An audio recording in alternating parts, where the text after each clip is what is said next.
Hello guys, welcome to my channel. So ngayon ang gagawin naman natin, susubukan natin makipag-duel sa Wizard ng server namin, no. So siya ay top 3 ng Wizard. Tayo naman ay top 2 ng Dark Lord, no. So ang ating kalaban, kaibigan naman natin siya ay level 385. So ako ay 417 na this time. So medyo gap siya sa akin, no. Pero kasi nag-change class tayo, kaya medyo nahuli tayo sa items. At the same time, pinapa-level din natin yung ating Hawk. So isa sa mga main weapon natin itong Hawk natin kapag tayo ay nakikipag-PVP. So level 350 pa lang ata yung Hawk natin dito. So simulan natin sa ating background doon sa ating mga kalaban. Pakita natin yung kanyang character. So ito yung mga kalaban natin, top 3 ng aming server na Wizard. So ang kanyang item kasi ay puro tier 11 na siya. Meron siyang magandang stuff syempre.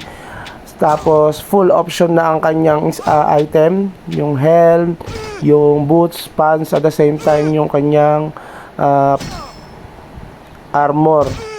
Tier 11 na rin pala yung shield niya, no? Hindi ako updated sa kanyang set. Pati yung kanyang wing, naka 2.5 na rin siya.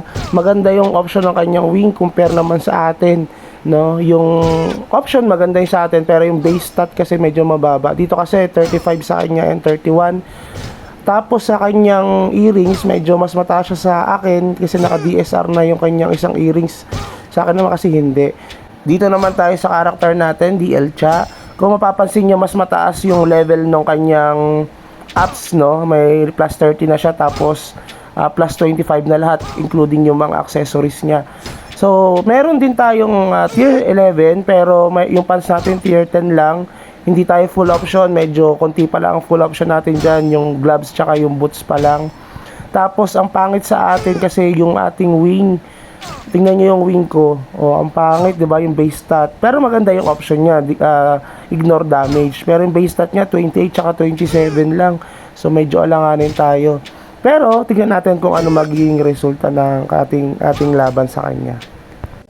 Yun, simulan na natin ng round 1. So dito mapapansin nyo, naka-buff pa siya. Siguro galing siya sa farming, tapos nagpa-buff. So gusto niya daw subukan yung may buff.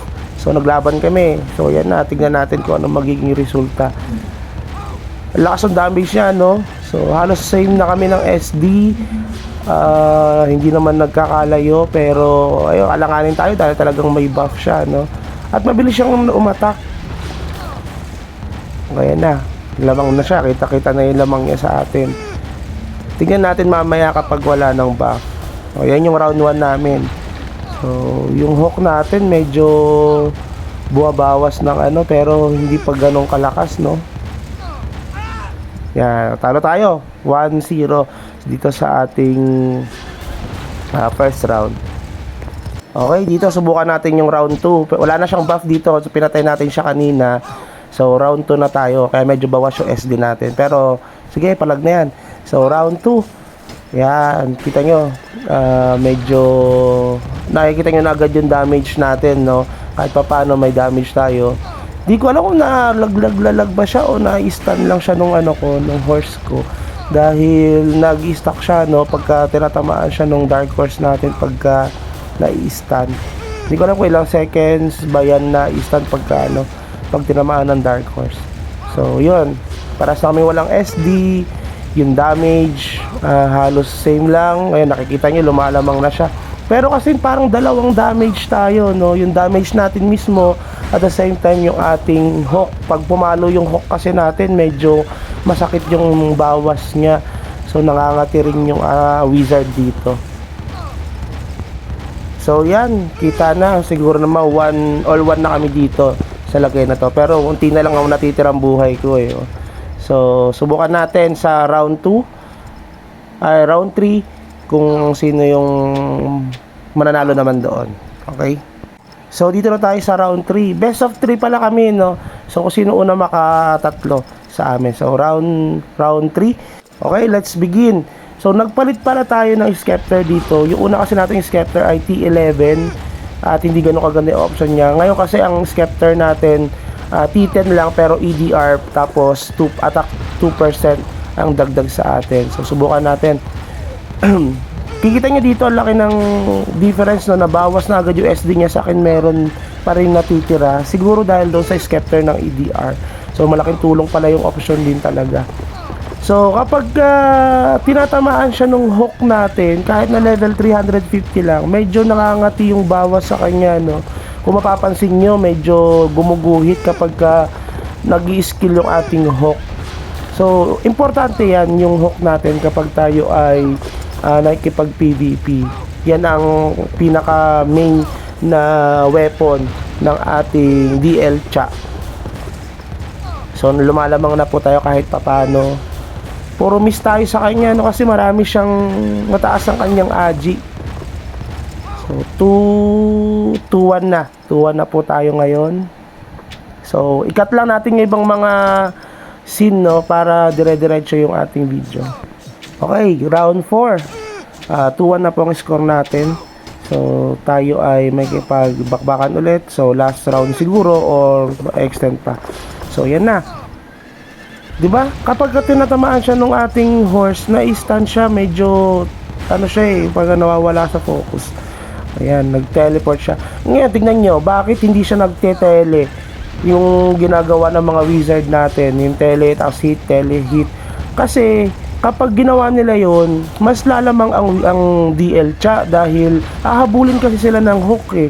Ang pinaka main weapon kasi natin is yung hook natin.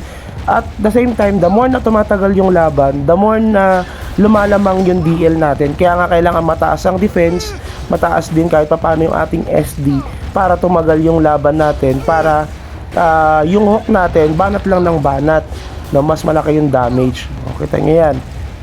Nag-teleport siya. Kaya hindi niya siguro ginagawa yun kasi nung nag-teleport siya, hinahabol siya ng hook. O, lumamang tuloy tayo ng bahagya sa kanya. Compare kanina na medyo dikit na dikit yung ating HP. So, yan na po, no? So, kita po natin yung round namin. So, that is best of 3.